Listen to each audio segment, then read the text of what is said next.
십자가 지셨네. 날 위해 고통당하셨네. 나의 죄를 위하여, 나의 구원 위하여, 날 위해 십자가 지셨네. 오직 주만 따르렵니다. 오직 주만 따르렵니다. 날 위해 십자가 지신 주, 오직 주만 따르렵니다.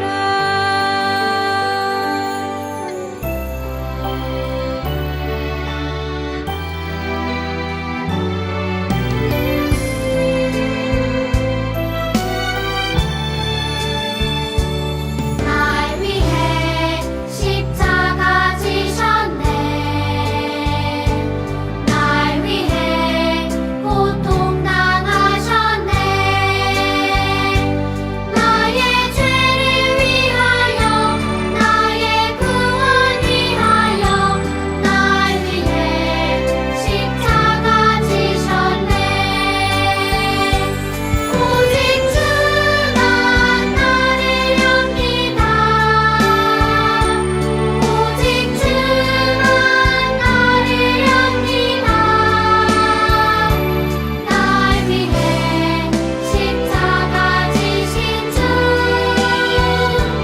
오직 주만 따르렵니다. 오직 주만 따르렵니다. 오직 주만 따르렵니다. 날 위해 십자가 지신 주,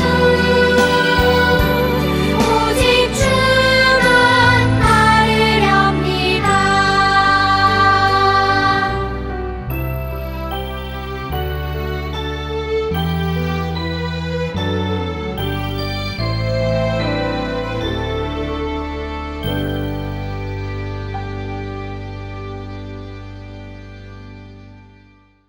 친구들 잘 지냈어요? 전사님이에요. 영상 예배를 듣고 기도하겠습니다. 하나님 아버지 감사합니다. 주님의 은혜로 또 귀한 예배 드릴 수 있는 귀한 특권을 허락하시면 감사합니다. 비록 현장에서 예배 드리진 못하지만 주님, 이 영상을 드린 예배 가운데 하나님의 크신 은혜와 그 사랑을 맛보는 귀한 시간이 될 수 있도록 인도하여 주옵소서. 주님께서 행하실 일들을 기대하였고 살아계신 예수 그리스도 이름으로 감사하며 기도드립니다. 아멘. 나는 전능하신 아버지 하나님, 천지의 창조주를 믿습니다. 나는 그의 유일하신 아들, 우리 주 예수 그리스도를 믿습니다. 그는 성령으로 잉태되어 동정녀 마리아에게서 나시고 본디오 빌라도에게 고난을 받아 십자가에 못 박혀 죽으시고 장사된 지 사흘 만에 죽은 자 가운데서 다시 살아나셨으며 하늘에 오르시어 전능하신 아버지 하나님 우편에 앉아 계시다가 거기로부터 살아있는 자와 죽은 자를 심판하러 오십니다. 나는 성령을 믿으며 거룩한 공교회와 성도의 교제와 죄를 용서받는 것과 몸의 부활과 영생을 믿습니다. 아멘. 오늘은 역대하 34장 29절에서 32절 말씀을 읽고 말씀을 듣도록 하겠습니다. 왕이 유다와 예루살렘의 장로들을 다 불러 모았습니다. 왕은 여호와의 성전으로 올라갔습니다. 유다와 예루살렘에서 온 백성도 왕을 따라 올라갔습니다. 제사장과 레위 사람과 온 백성, 곧 보잘것없는 사람에서부터 귀한 사람에 이르기까지 모두 다 왕과 함께 올라갔습니다. 왕이 그들에게 여호와의 성전에서 발견한 언약의 책에 있는 말씀을 다 읽어 주었습니다. 그런 뒤에 왕은 기둥 곁에 섰습니다. 왕은 여호와 앞에서 언약을 맺었습니다. 그는 여호와를 따르고 여호와의 명령과 규례와 율법에 복종하기로 약속했습니다. 그리고 그 책에 적힌 언약의 말씀을 따르기로 약속했습니다. 그런 뒤에 요시야는 예루살렘과 베냐민의 모든 백성에게도 언약을 지키게 했습니다. 예루살렘의 백성은 그들의 조상이 섬기던 하나님의 언약에 복종했습니다. 역대하 34장 29에서 32절 말씀. 오늘은 요시아가 백성과 함께 말씀을 읽었어요 라는 주제로 말씀을 한번 나눠보도록 하겠습니다. 하나님이 쓰시는 사람 중에 아주 어렸을 때부터 특별하게 준비된 사람들이 있어요. 이런 사람들은 아주 어렸을 때부터 예배나 하나님의 말씀에 대해 많은 관심을 가져요. 그리고 아주 어렸을 때부터 자신의 그 죄에 대해서 민감하게 반응을 하고요. 어떻게 하든지 하나님 앞에서 바르게 살아보려고 애를 많이 써요. 그러다가 어느 순간 하나님의 손에 붙들려서 놀랍게 쓰임 받게 되는데요. 이런 사람의 특징은 주위에 있는 모든 사람들은 돈이나 화려한 세상을 따라가지만 혼자 그런 상황에 물들지 않고 믿음으로 준비해요. 사무엘이 그렇게 준비된 사람이었어요. 사무엘이 살았던 당시에는 제사장이 심하게 타락한 그런 시대였어요. 사무엘은 어렸을 때부터 성전으로 보내져서 자라가게 되었어요. 그는 제사장이나 이 성전에서 일하는 사람들의 그런 나쁜 행동을 따르지 않고 하나님에 대해서 큰 관심을 가졌어요.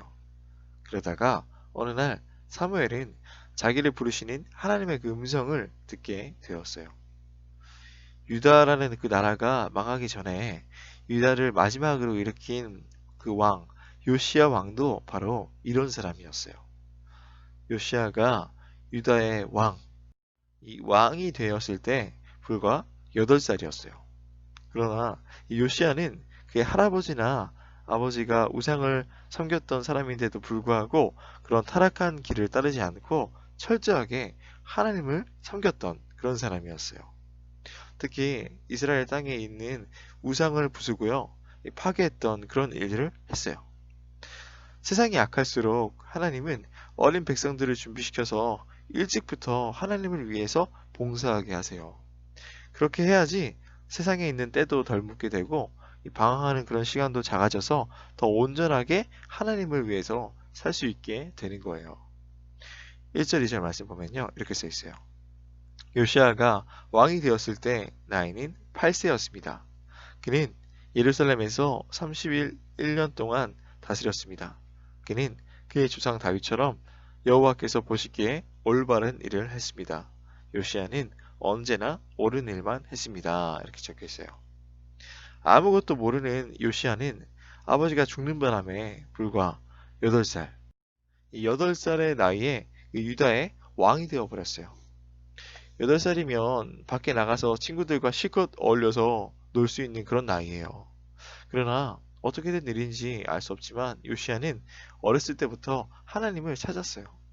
하나님께서 요시아에게 어렸을 때부터 이런 마음을 주셨기 때문이에요. 요시아는 아주 어렸을 때부터 하나님의 손에 붙들린 그런 사람이었어요. 그래서 그는 어렸을 때부터 하나님의 길을 걸어갔어요.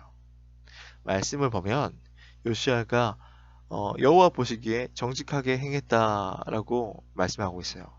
성경에서 정직하게 행동했다라고 하는 것은요, 하나님의 말씀만 붙잡았다, 그런 뜻이에요. 우리가 하나님의 말씀만 붙들고 나아갈 때 가장 어려운 것이, 이 하나님의 말씀은 그야말로 옛날 얘기라서 세상의 유행이랑 따라가지 못해서 뒤떨어진다는 그런 점이에요.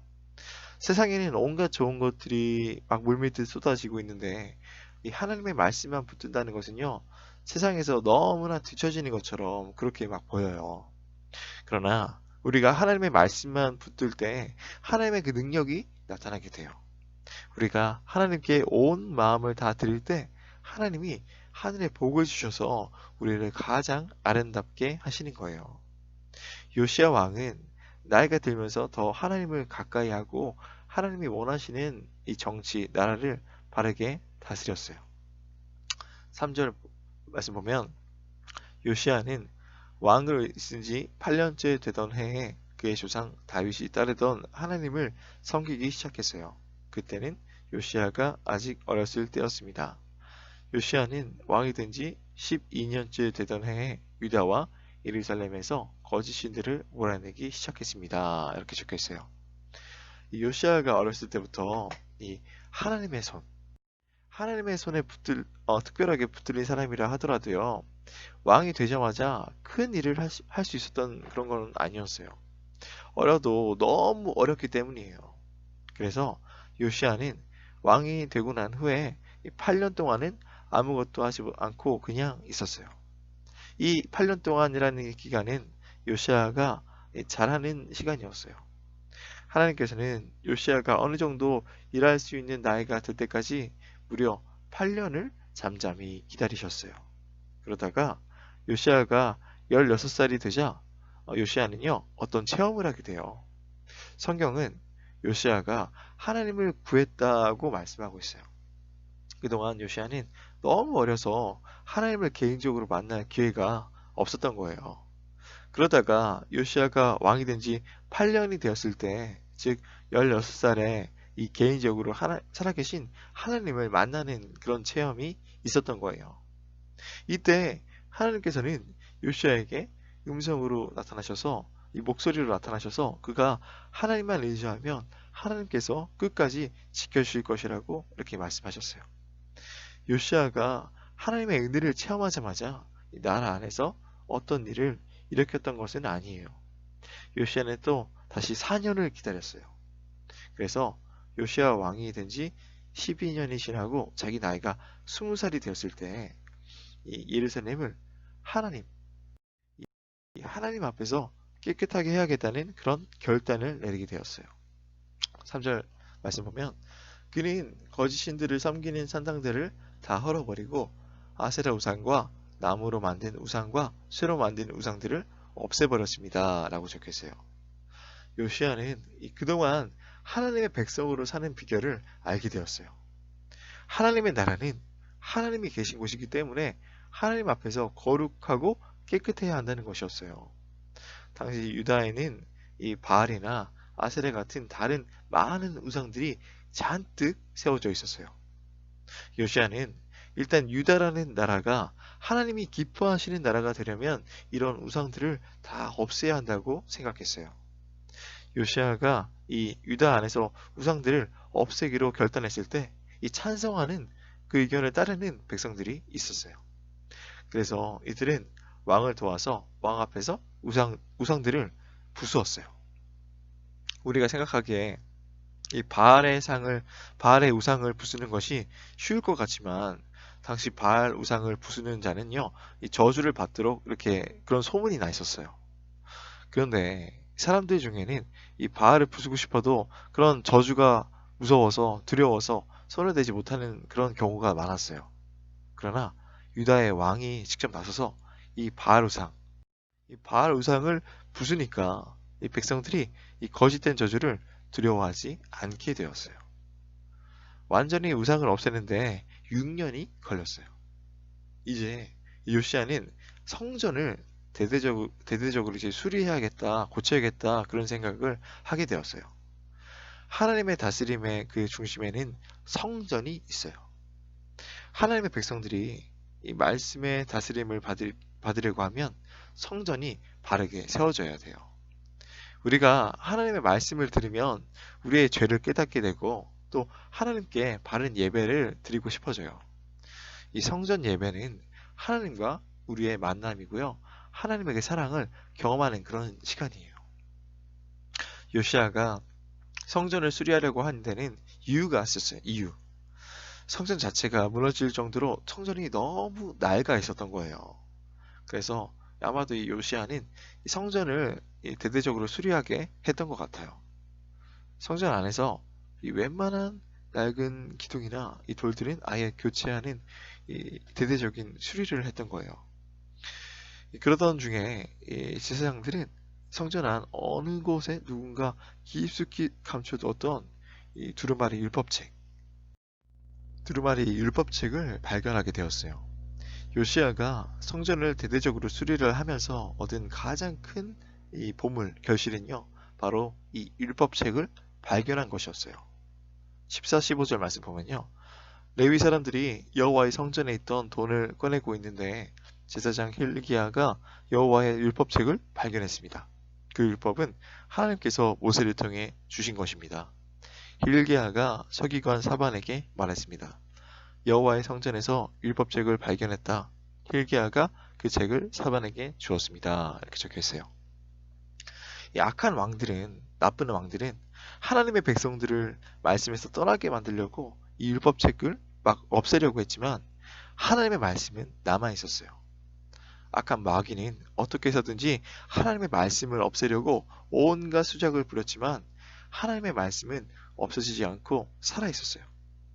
요시야가 이 성전에서 발견한 이 모세의 율법책은 정말 너무나 귀한 책이었어요. 이것은 이 세상의 모든 보물과도 바꿀 수 없는 보물이에요. 보물. 요즘 우리들에게 이 성경책은 너무 흔한 책이 되어서 사람들이 그 가치를 잘 모르는 것 같아요. 이 성경책은 우리가 내 생명보다 더 귀하게 생각해야 하는 그런 말씀인 거예요. 우리가 하나님의 말씀을 모르면 하나님의 뜻을 알 수가 없어요. 하나님의 말씀을 모른 채 산다는 건 하나님으로부터 멀어지는데도 느끼지 못하는 것과 같아요. 이 하나님 말씀은 우리의 마음과 영혼을 시원하게 해요. 죄로 가득해서 이 분노와 고통으로 가득했던 우리 마음을 깨끗하게 씻어주기 때문이에요. 우리가 하나님을 바라보게 되면 모든 것이 분명해져요. 거기에다가 마음속에 하나님의 은혜가 임하면 다시 마음이 뜨거워지게 돼요. 하나님으로 인해 마음의 자신감과 이 열정이 생기게 되기 때문이에요. 또 우리 하나님의 말씀을 들으면 하나님의 은혜에서 떠난 것이 가장 큰 문제라는 사실을 깨닫게 돼요. 21절 말씀 보면요. 가서 나와 이스라엘과 유다에 남아있는 백성들을 위하여 발견된 이 책의 말씀에 대해 여호와의 뜻을 여쭤보시오.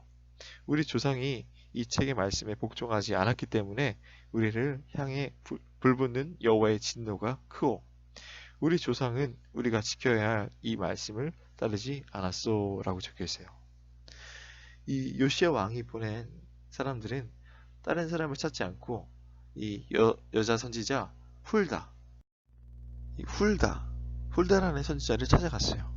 아마 훌다는 왕이 가장 신뢰할 수 있는 어떤 선지자였던 것 같아요. 훌다는 정확하게 하나님의 그 말씀을 왕의 그 사람들에게 들려주었어요. 정말 무시무시한 하나님의 말씀이었어요. 24절, 25절 말씀 보면요. 내가 이곳과 여기에 사는 백성에게 재앙을 내리겠다. 내가 내릴 재앙은 유다의 왕이 읽을 책의 말씀 속에 있다.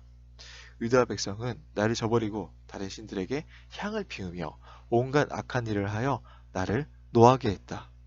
내가 이곳을 향해 내 노를 쏟아 부으리니 아무도 나의 노를 멈추지 못할 것이다 라고 적혀있어요. 훌다라는 그 선지자가 전해준 하나님의 그 말씀은 무시무시한 그 저주의 말씀이었어요. 율법책에 기록된 대로 모든 저주가 유다라는 나라에 임할 것이고 그 진노가 꺼지지 않을 것이라는 그런 말씀이었어요.